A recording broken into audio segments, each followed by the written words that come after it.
Welcome to East Asia Pulse, a podcast series by the East Asian Institute at the National University of Singapore. I'm Alfred Schipke, the director of the Institute, and I will be your host today. This is actually our first podcast, and we're delighted to have Meg Rithmire as our guest. Meg is professor at the Harvard Business School, specializing in comparative political economy with a focus on China and Asia. Meg has a deep understanding of China's political economy, linking state-business relations with broader global economic trends. Her interdisciplinary approach, blending political science and economics, coupled with extensive fieldwork, has produced influential insights on how political institutions influence market outcomes in Asia.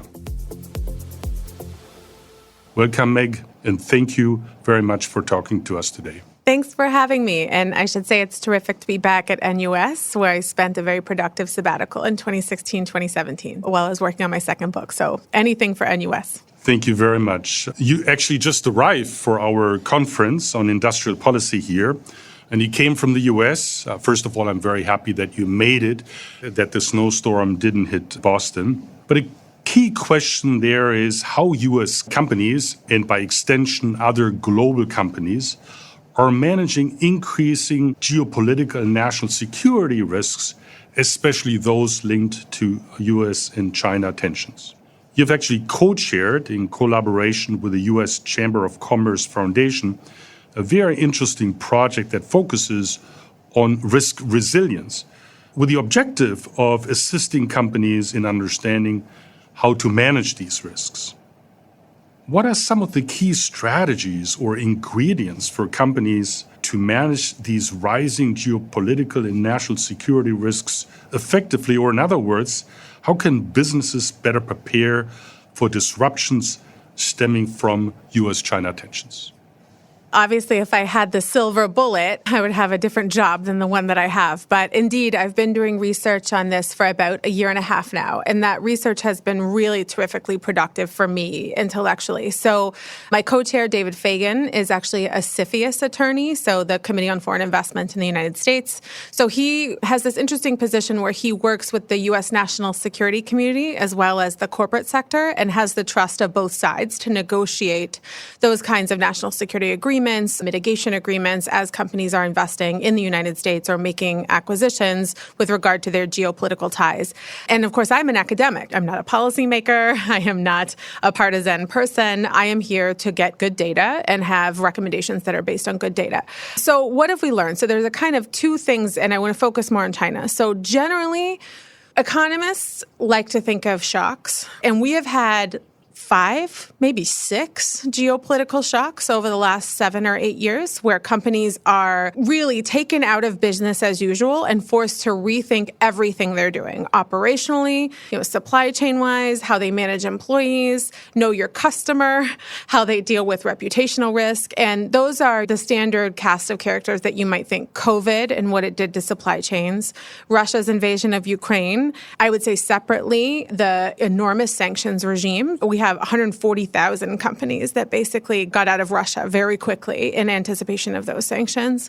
Then you have basically rising US-China tensions and all of the things that go with that. We have what's going on in the Middle East and further down the line. So these series of events have all shocked businesses into thinking, okay, it's not good enough for us to react in real time to things that are happening, to say not realize that in the 8th tier of our supply chain, we're exposed to a lockdown in the Shanghai port and there's no alternative to get that input to our supply chain. And so they're trying to manage it more proactively. So what we found, and we did interviews as well as 2 surveys, I won't call them large scale because they were pretty selective actually, but interesting surveys with different communities of U.S. businesses, large multinationals on the one hand, and then everybody, a representative survey on the other hand. The answers were the same in both. Number 1 concern, China. Number 2 concern, Taiwan. Number 3 concern, the United States, which is very interesting in terms of a source of geopolitical concerns. What are the number 1 and 2 and 3 and 4 things they're worried about? The security of data and networks. supply chain, protecting their employees. They're concerned about knowing their competition and being able to compete, including competing with rising tide of high-quality Chinese firms that are competing globally with American multinationals and other multinationals. So how do they think about managing China? And here, I would say the number one thing that I have learned as a scholar of China and in doing this research on firms, China is a unique political economy. It is unique in many different ways. It's not comparable to other places. It's not like India. It's not like Russia. It is a large, unified domestic market with a CCP, that's the Chinese Communist Party, I'm going to call it the CCP, which under Xi Jinping, and maybe even before that, has changed considerably. There's a suite of new laws in China, counter-espionage, data security, national intelligence, anti-foreign sanctions, that create a nexus of ambiguity for companies that can be used as leverage against them if the Ministry of State Security or the Cybersecurity Administration of China, or frankly, the regime itself, decides to target them.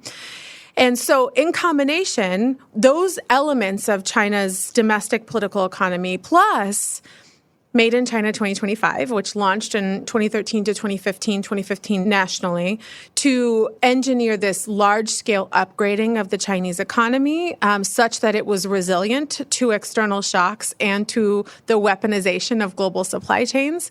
And that's a very complicated story, which I'm happy to talk about. But the rise of Made in China, it works in a way such that you have these ministries targeting the growth of Chinese competitors, and they'll do all sorts of things like asking for technology transfer, giving incentives, right, to global companies like Tesla to move to China to kickstart competition, and then Tesla finding itself edged out by Chinese competitors. And when Tesla was the one who brought the supply chains there and kickstarted that competition in the battery space in particular in China. And so what's difficult about it is it's hard for companies, especially those that have multiple business units, lots of things going on, to have a line of sight into that holistic threat nexus and thinking about what are these policies that are coming down in 2013, 2015, what are they going to mean for us in 2018, 2019 in terms of our leverage vis-a-vis China and what we're doing now that may be ceding ground to our competitors. So I could talk about this for hours. I won't.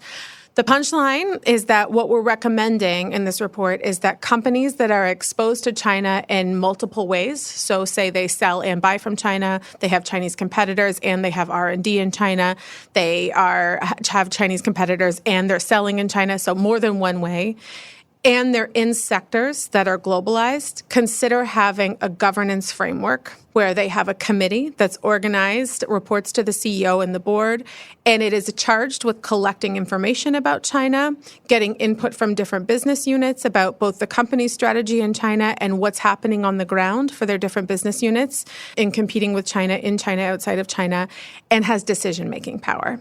So if a business unit is going to, say, enter into a JV or enter into an R&D arrangement or even a marketing arrangement with a Chinese company, that has to go through the risk management committee for decision making. And so one way of thinking about that is internalizing the decision making on both strategic risks to companies and also national security risks within the firm. It's not perfect. It's not going to be the kind of thing where you're going to have the National Security Council and the national security community suddenly saying, now we trust business to do everything. But it's a part of firms that are focusing on this in a way that can start to rebuild that trust between business and government and give companies a longer eye view to what China may be doing and organizing that information in a way that can benefit them in the long term. You're basically saying the critical elements are data, transparency, and a governance structure to deal with that. Now, that effectively means that the cost of doing business with China has gone up because each individual unit now has to generate the data or contribute to the data. It has to provide that information to others. There will be big deliberations. So that by itself, I think one could argue, is a cost that you have now internalized, maybe with the benefit that the cost of making mistakes later on will be minimized. So I think maybe that's one way of looking at it. That's right. And when you think about, in particular in the United States, the regime that we have now in terms of outbound investment, export controls, investment screening inward, right? So you have companies that they're being evaluated on whether they can make acquisitions in XYZ sector, where CFIUS is looking at, in a broad way, what is their projected relationship with China and Chinese companies in 10, 15 years in different sectors. And yes, it's costly. It's really costly. But it's a way, as you said, of putting the costs up front so that it's not a surprise to companies when it's like, oh my goodness, we built out all this factory capacity in China, and then we realize in 2018, oh, we're no longer going to be able to get government procurement contracts because there's preference for Chinese indigenous companies, and we're being written out of this market entirely. And now we can't sell that factory space because we have basically no possible bidders. And so we have stranded assets in China, and we don't know what to do about it. And yes, it's going to be costly, and there might be a chilling effect. But it's better than the two kinds of strategies I see now, one of which is, as long as this is not illegal, I'm going to do it in China. It's fine. It's fine. It's fine for me to sell this here. It's fine for me to move there. I'm going to localize all my production. And then, in 5 or 6 years, it turns out the Chinese competitors cut me out of this market. Or the other end of it, which is companies that are risk averse and conservative saying, I'm drawing a circle around the entirety of the region and saying I'm getting out of there, which is not necessarily good for the competitiveness of American companies, right? If they're edged out of the Chinese middle market because they're overly conservative and afraid. And so it is costly.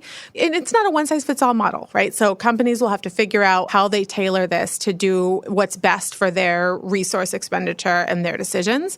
But we think it's the most prudent option that we've seen. And of course, we're recommending it. So we think it's the best thing to do, but not costless for sure. But that could imply that this could be afforded by large corporates, but probably less so by smaller companies. So companies that don't have the resources, the cost of setting up these governance structures is not minimal, right, might be more reluctant or might continue to ignore potential risks. The other question, though, is you focus very much on the changes that are coming from China and how to incorporate that in the governance structure. But one could argue one has now the same coming out of the United States. Absolutely. Because every single day there is something that I, as a company head, could not have expected. Absolutely. So I almost have to duplicate the same thing for the U.S., and that just adds to right. the complexity of this. And to your point on that, for the Chamber Foundation, which is a 501c3 nonprofit, so this is not the lobbying organization, and the report that we're issuing that's going to come out in late January or early February does not have public policy recommendations, only recommendations for firms. But let me take that hat off for just a second. And me, as a professor, I have a lot of public policy recommendations. And one would be that industry associations need to play a stronger role, especially for, as you say, those small, under-resourced companies, where at the industry level, there's research being done on what China's doing. And second, the number one concern I heard from companies is that they are at an information deficit relative to both what China's doing and to their own government and what their own government thinks China's doing. Part of the problem is overclassification. The national security community doesn't talk with businesses because everything's overclassified. The other part of it is that businesses, and someone would say, the FBI says to call them if I have an insider threat issue or industrial espionage, but how am I to be sure when I call the FBI it's not going to be part of the select committee on competition with the CCP, and I'm not going to endure these professional and reputational risks from doing it. And so closer connections between the U.S. intelligence community and the corporate sector, I think, would benefit everybody. But I can't say that in the report, but I can say it here. So thanks for giving me the chance. That's why we have the podcast. Great. But you talked very much about this is a report ultimately for U.S. companies and maybe by extension some other global companies that might benefit from it. But one could argue it could actually also help the Chinese side, because I think there's a lot of misunderstanding on both sides about the institutional processes. And by having a collective report that clarifies the decision-making process related to geopolitics and national security could maybe help the other side, this would be China, to maybe be more proactive in how to address some of the concerns that ultimately will come out of it.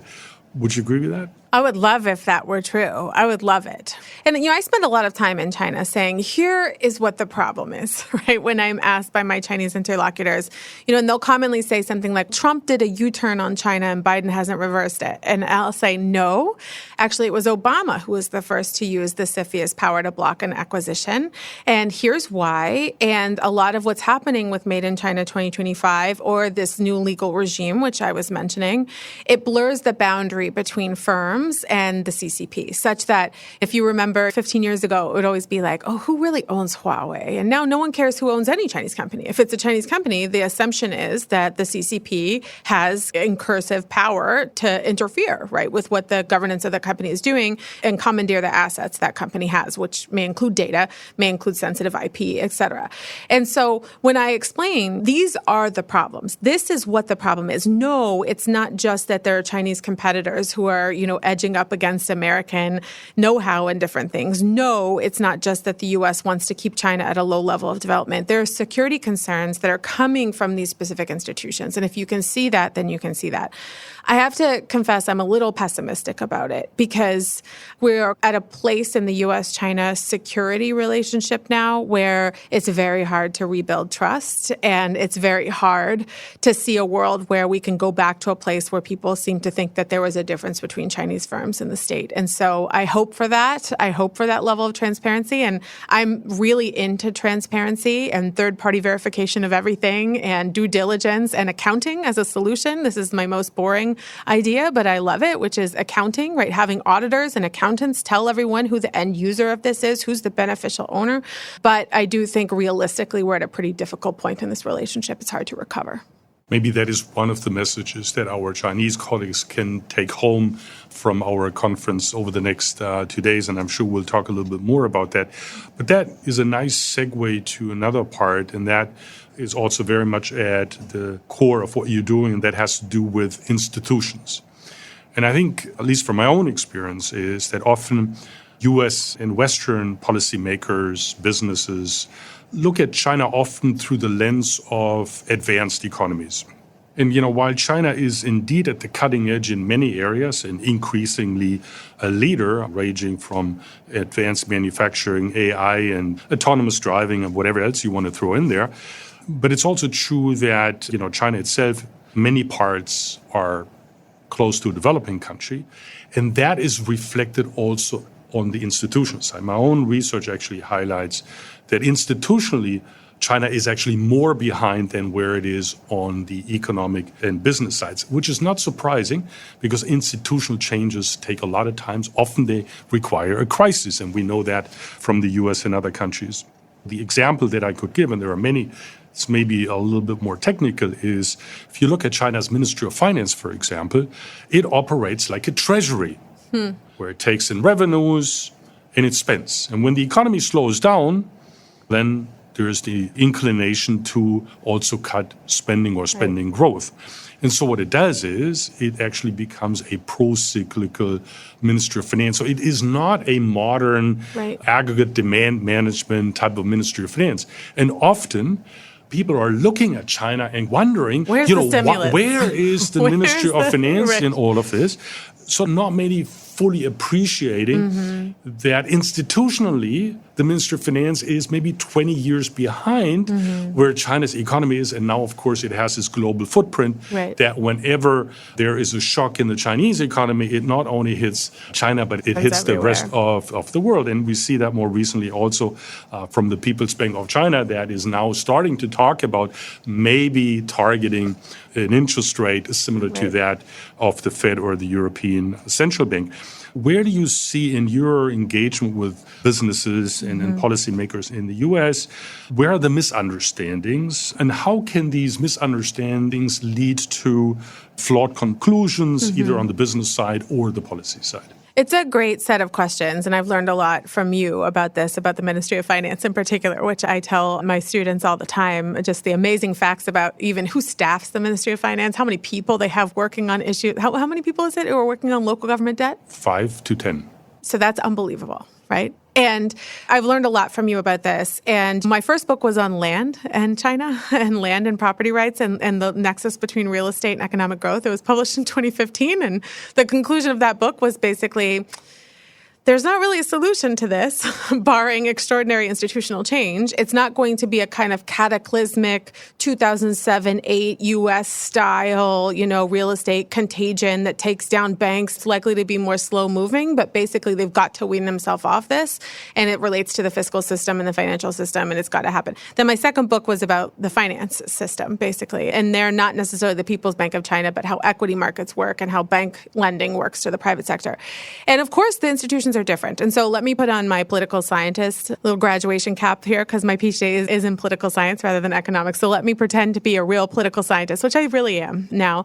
And here's the super professorial, pedantic type things. But the interesting thing about the Chinese Communist Party is it's always been anti-institutional party, right? So the content of Chinese communism and Chinese Leninism, as it was different from the Communist Party of the Soviet Union, the CPSU, was anti-bureaucratism. This was like Mao's DNA through and through, right? And this is why we get a certain policy-making mode in China that is called campaigns, not political campaigns for elections like we're used to hearing about them.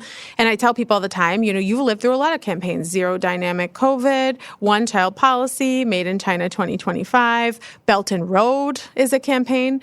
And you talk about institutional capacity. It wasn't really until 2018 that China Exim Bank and China Development Bank started to develop internal risk management committees, actually. They did not have the ability to ascertain whether lending $600 billion US dollars to countries around the world was going through decision by decision to make sure that those were sound decisions to make, right? Basically, when you say it's underdeveloped, but that's like for a reason, actually, which is that there's always been a fear of over-bureaucratization, over-concentration of power in the bureaucracy. And so many of the transformative policy goals that the regime has had for the last 70 years, longer actually, since the 20s, since the CCP was established, have been campaign-driven. So to go around the bureaucracy and do it through a campaign. So to take something like Made in China 2025, right? Why did we go right from basically, okay, we have almost no production of electric vehicles to what we think of as producing a third more than global demand of electric vehicles by 2030, which is what the U.S. Treasury Department basically is projecting. And the answer there is because it's campaign, right? So the central government says electric vehicles are really important. You have local officials all the way down the hierarchy who say, okay, in order to keep my job, I need to make my targets. I need to make advancements in electric vehicles. Also, I want my local companies to be the winners in this new competition. So there's a cascading over mobilization of resources, right? And very few, as you've said before, checks and balances to say, okay, let's stop this. Let's stop that. You don't have a bunch of press scrutiny saying, oh, this money's been wasted. You don't have a bunch of market operators saying this company's worthless and this company is actually worth a lot. You have a lot of competition within that, right? So prices are being driven really far down. Innovation is being driven really quickly. It can be very effective in creating these new industries and creating production, but the discipline is lacking because the institutions just aren't there to do it. So those big differences in how China works, that fundamentally it's campaign style. And I like to talk about Made in China 2025 for that, because the most interesting thing about Made in China 2025 was that it was so loud. So Xi Jinping stands up and says China's going to be, major manufacturing power by this time. It's going to be a global technology power by this time. We want to be domestically self-reliant in certain industries by this time. Well, why would you do that? The rest of the world can hear you and they don't like what you're saying, right, Chairman Xi? And he has to do that because that's how the signal is sent within the institutional system that's not that institutionalized, right? That's how the signal comes down to all of the private sector allocators of capital, all the private sector companies, the smart college graduates, men and women of China saying, I want to do a quantum startup, a semiconductor startup, an EV startup, battery startup, right? They're hearing all those messages. So it can't be behind the scenes policy coordination. It has to be loud and out there. And then people overcomply. So that term is from Susan Shirk, the UCSD political scientist who's terrific on this. She calls it overcompliance. So there's always overcompliance with these campaigns. We saw it with Belt and Road. We certainly saw it with Zero COVID. We see it with Made in China, where there's this huge huge expenditure of resources with very little discipline built into that system. Then there's what's in Chinese called the tiaozheng, the recalibration of the project, right? Now we have to recalibrate what some of these goals are, and they learn over time how to do it. But that's the fundamental difference in policymaking. And if I could tell every single U.S. official and U.S. citizen and global official, here's how policymaking works in China. It's driven by campaigns. They often have unintended consequences. They have overcompliance. And then the policymaking process learns and adjusts over time. And we should be attendant to that. That would be my message I'd like to get across. That is fantastic. And I think this campaign-style approach is, of course, not new. I think what is new is that China today is so large, it's globally integrated, that there are these humongous spillovers that before we probably didn't see. So we had a misallocation. We might have had, quote unquote, overcapacity within China, and the rest of the world wouldn't have noticed. But if you are right that this campaign style continues, what it effectively entails is that we will have additional shocks, maybe coming now from the technology side, or one can even think about our field, academia. Everybody is moving into which field? Science, technology. Engineering, Everybody's moving away from finance, for example, because that used to be the hot topic before. Now everybody... And you don't have to be Einstein to predict that the likelihood that we will have an oversupply of very well-educated engineers, scientists, maybe in the AI field. Maybe the world can benefit from that by hiring those. I hope my country would, actually, through the immigration channel. But no, I think that's exactly right. The analogy I like to use is that it's not really just an economy or a country. It's size, and India's big too, right? India's not an integrated market, right? If you commercialize a piece of technology in Kerala, you can't immediately sell it in Uttar Pradesh, whereas in China, you can do that, right? Sell it in another province immediately. Also, China has always had a highly skilled population, right? Even in 1978, at the beginning of the reform and opening period, we had literacy rates in the 90%, right, in China. So the analogy I like to use is it's more like a planet, where there's a gravitational pull, and you could have a storm in a planet, which is overcapacity or something like that, and industrial policies targeting certain sectors, and it's going to affect the atmosphere of the rest of the universe, the rest of the galaxy, just because of the size and the global integration of China. And so the hard part for policymakers, and again, I'm not one, so I can just highlight how hard it is, that you may want to do something like say, well, we don't want to be exposed to these constant shocks. We just have to cut China off. Can you do that? Not effectively, actually. I mean, whether it's good for you or not, I'm not going to say anything about that. But even can you do that? Or will Chinese exports of EVs, and right now it's internal combustion engines, but EVs and batteries, et cetera, they're going to have to go somewhere, right? And so they're absorbed elsewhere in the system. And then you either close your economy off to everything, or you find another way to deal with these series of shocks. It's an extraordinarily thorny problem. I'm not an economic historian, but it strikes me as something, at least since the last century, of open economies have not quite dealt with before.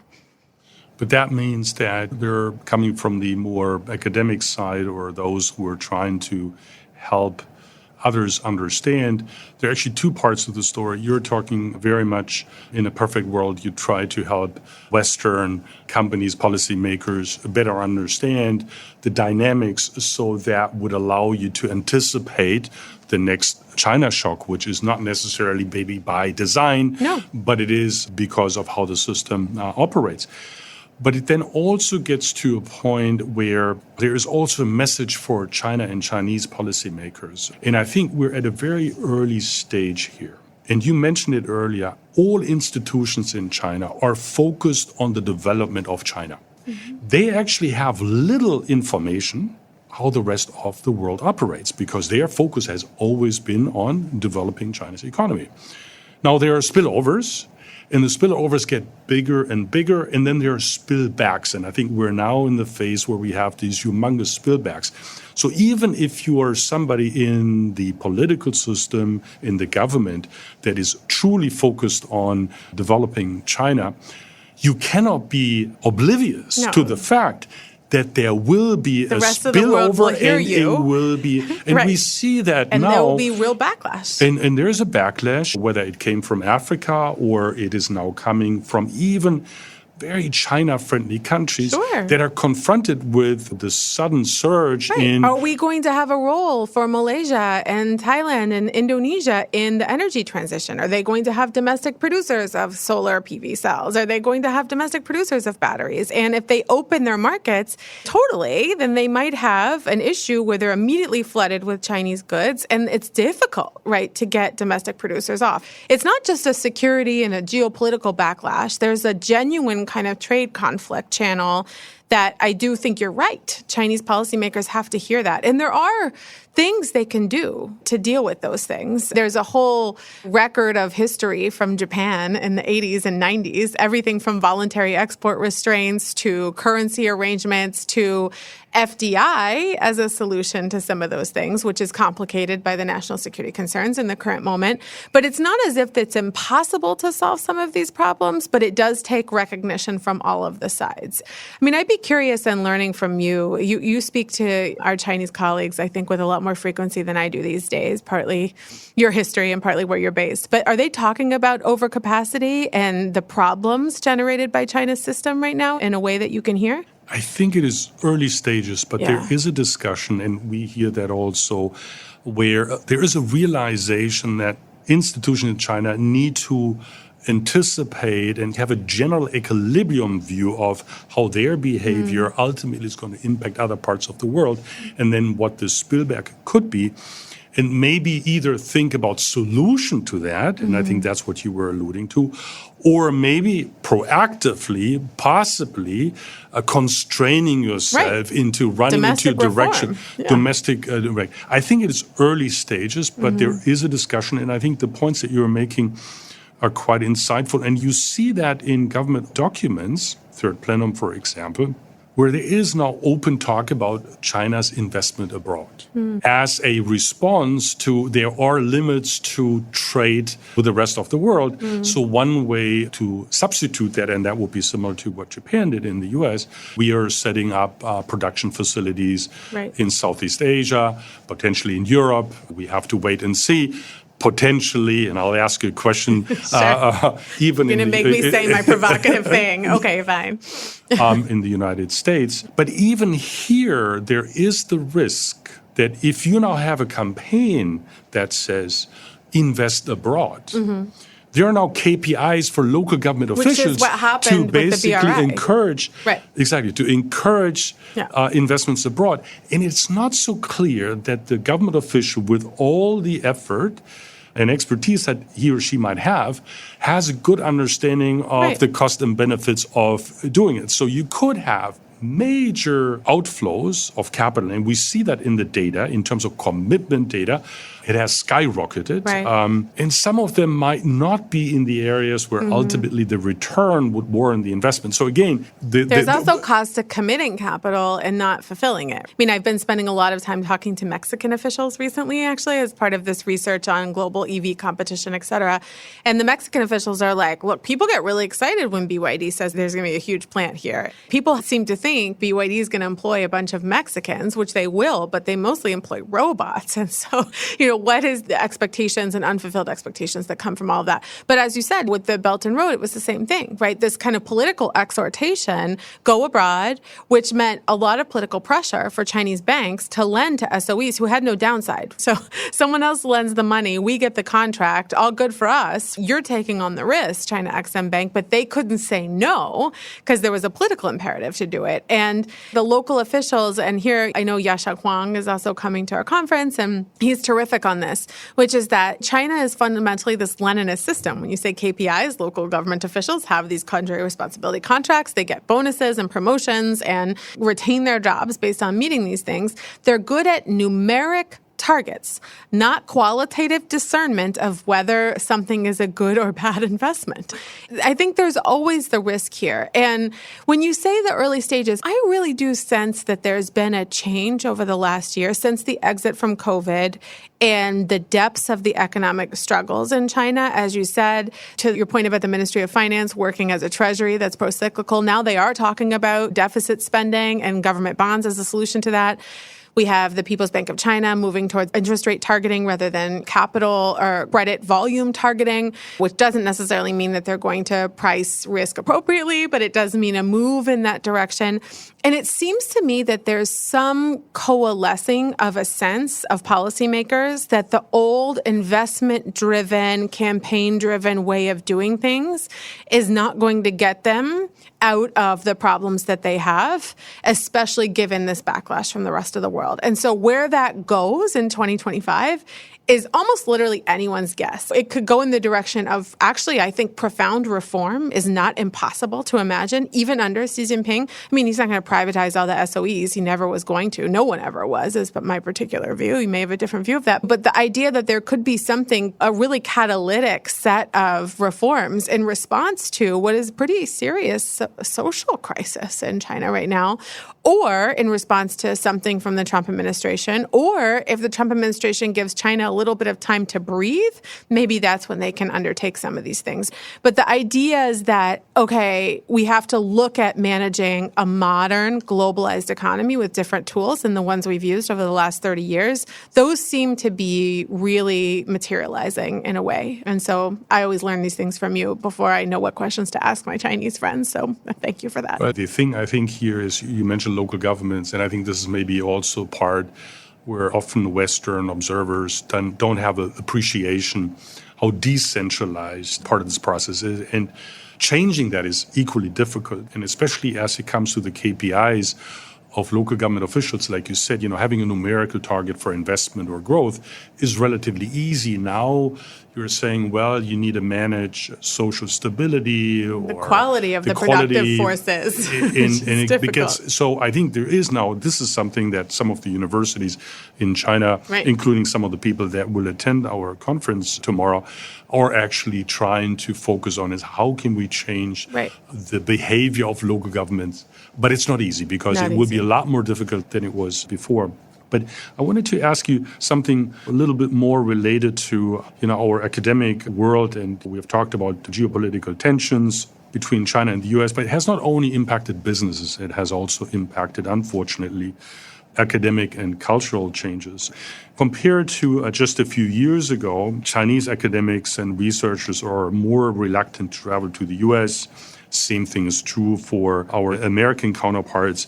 And the number of American students that go to China has basically disappeared. I think we can count them on two hands. We certainly can point them out on a map. There are two institutions, and that's basically it. That's pretty much it now. And while there are still quite a number of Chinese students going to China, that number also has significantly dropped. But what that means is, and I think it impacts the two of us because we've spent quite a bit of time and continue to spend time to understand both systems, that given that there is even less of an understanding, the risk of misunderstandings can increase, leads to further policy mistakes, and then that can, of course, lead to a ratcheting up of the tensions between the two. So the question is a little bit of, first of all, do you agree? Yes. And then secondly, what is it that it would have to do to change the narrative? What could be the role of maybe even business and non-governmental institutions to doing that? Well, you're doing the work. I'm trying to do the work. I had to count as part of my annual reporting to my dean. And I realized I'm a member of something like 7 U.S.-China working groups in the U.S., which is crazy, right? Talking about academic exchange, scholarly collaboration. And we are at a really difficult moment, right? And I agree with you. The way I usually say it is that it's actually really difficult to do research in China right now. So the stuff I did for my first book on land in China, traipsing around to local governments and having them show me their land development projects and giving me the access to the government documents that showed me how they finance those projects and their local planning, that stuff is not possible right now. There are people doing fantastic fieldwork right now. Scott Rozelle at Stanford continues to do these development experiments and surveys in rural China, which is fascinating. But for most of us, archives are closed. There's a chilling effect on local governments and central government officials. That said, I am really fortunate to have done my serious bona fide research in China during that period of openness from, say, 2004 to 2012, 2013. And so I do have those connections with some Chinese research institutions, academics, et cetera. And we all need to be generous with those as senior scholars. Otherwise, we're going to get a whole generation of people who only understand China through data scraping on the internet, which is interesting. And people are doing interesting things with that. But what do you miss? The intuition. You miss the intuition about how things work, and you kind of risk this reifying China is either 10 feet tall, they're going to dominate in everything, or the China's the next Japan, they've already bottomed out, et cetera, et cetera. All of these things have elements of truth to them, but nothing is entirely true that way, right? To understand, to visit one of these autonomous vehicle factories or see a protest of a group of people who have seen the housing that they pre-bought decline 40% before the building was even complete, that gives you a lot of intuition about how things are working in China. And so I encourage my colleagues to go as much as they can, even if they're not doing structured research, just go. Just go and talk to people and see what you see. Invite your Chinese colleagues to do those kinds of things. I mean, from a U.S. government perspective, we're in a pretty nasty position right now. The Fulbright has been canceled. It's really difficult for graduate students who want to study China to get access to China and get access to funding. And so I do, every time I talk to a rich person who I happen to have contact with, I say, you should fund China studies. You should fund people researching China and learning Chinese, because the main funding agencies are having a hard time doing that right now, although some are doing a great job, and I won't name names so that they don't get targeted, but some are really doing a wonderful job of keeping that kind of funding. But I do think there is a huge burden, actually, and I'd like to think of myself as a younger generation of senior scholar, but to the senior scholars who have to basically invite the junior scholars to come along. Otherwise, we're going to have, the worry that this next generation of China scholars doesn't have on-the-ground experience unless they are PRC citizens themselves, which is great that we're seeing that huge entrance of PRC citizens into China studies in the United States and globally. On the other hand, right, it shouldn't be just PRC citizens, right? We should be having all kinds of China expertise. It's not as if our field hasn't been through this before. I was constantly reminded by my advisor that they had to do research in Taiwan and interview the emigres in Hong Kong and all this kind of stuff to learn about China. And so we have that creativity within our field, but the stakes have never really been higher in terms of mutual understanding. And so every little bit matters, is my view. Every conference, thanks for having us all. Every time, we get to talk to one of our Chinese colleagues and have it in a way where there's some mutual trust that's facilitated, it matters. I have to ask you one final question, and that is related to the transition of power in the United States. And of course, it's very speculative. And in this part of the world, and probably everywhere else, the main narrative is that things are going to get worse between China and the U.S., and maybe that is the dominant narrative.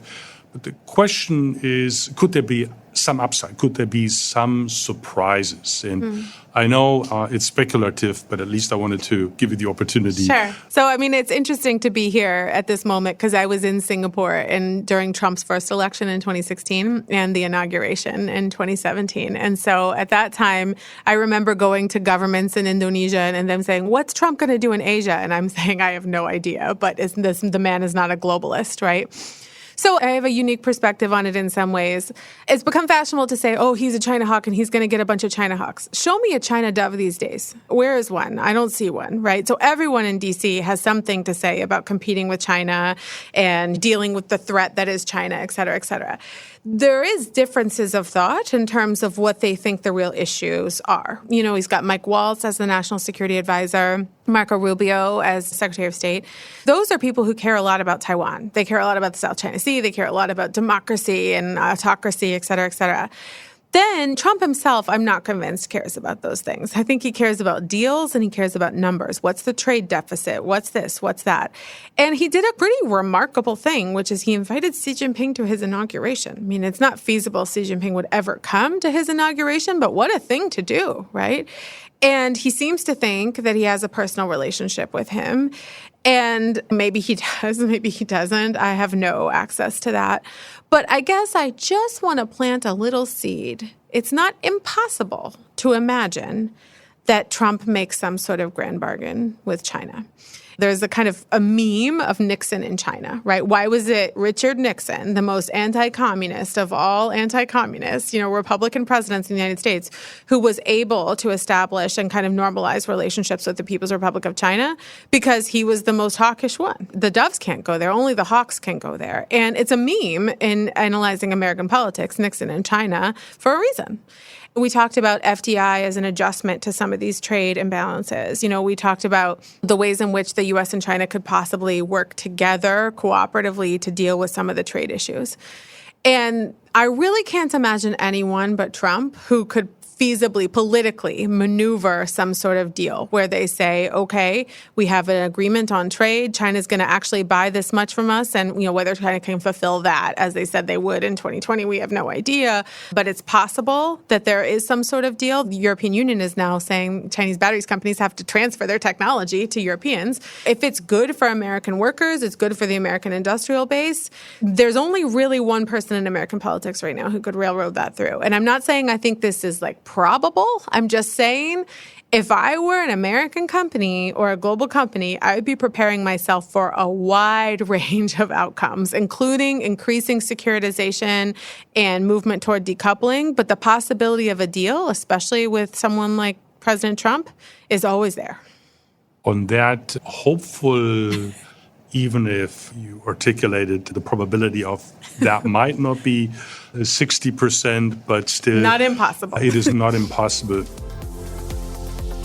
Thank you very much for this really interesting discussion. One of the big takeaways from our conversation, I think, is we collectively have to do even more to continue better understanding and ultimately then also passing on that information to both sides. And so we have our work carved out, and that's maybe the reason why we're in the profession that we're in. With that, I would like to thank Meg for joining us today. Once again, I'm Alfred Schipke here in Singapore, and you have been listening to East Asia Pulse. If you want to hear more from us, you can subscribe to the EAI mailing list, our website, LinkedIn, YouTube, Twitter, you name it. Thank you for listening to us, and until the next time, goodbye.